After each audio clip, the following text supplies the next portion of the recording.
का ये सखी? का ये सखी? कैसन हो, काहे बड़ा भकुआइल हो? अरे का बताई ये सखी, इतना बड़ा काम करके फिर भी पूछत हो।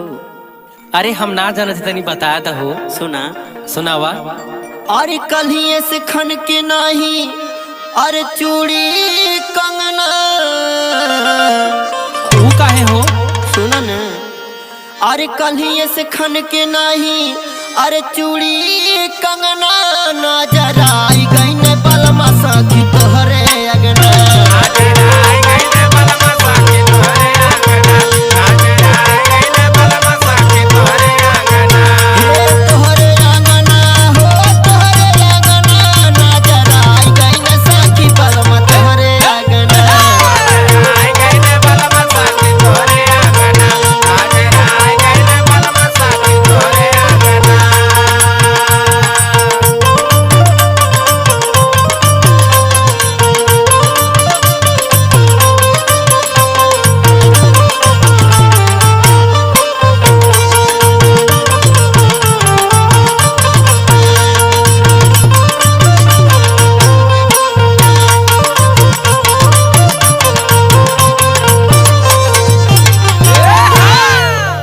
और आगे सुना।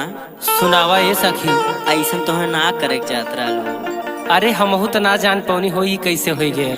सुना। सुनावा। अरे की बनल जीवनवा सखी, अरे आगे से हटावे। और इतने ना, अरे जब जाई सूते साखी सेज से भगावे। अरे जब जाई सूते साखी सेज से भगावे।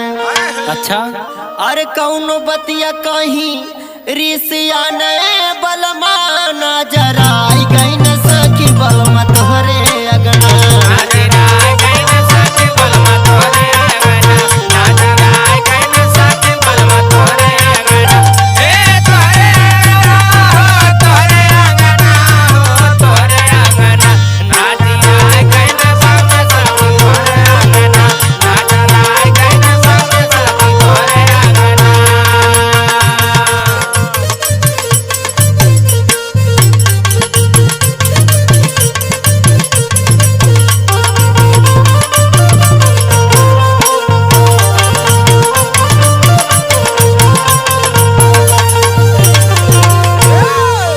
और सुना।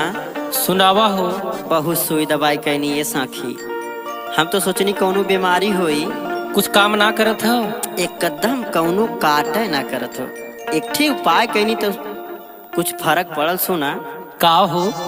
अरे ओ झाकी है साखी जब नजर झरवनी। पंकज के गई हलू का? हाँ हो। तब जाके बलमा के ठीक ठाक पवनी। अरे तब जाके बलमा के ठीक ठाक पवनी। सुना तारू? हाँ हो।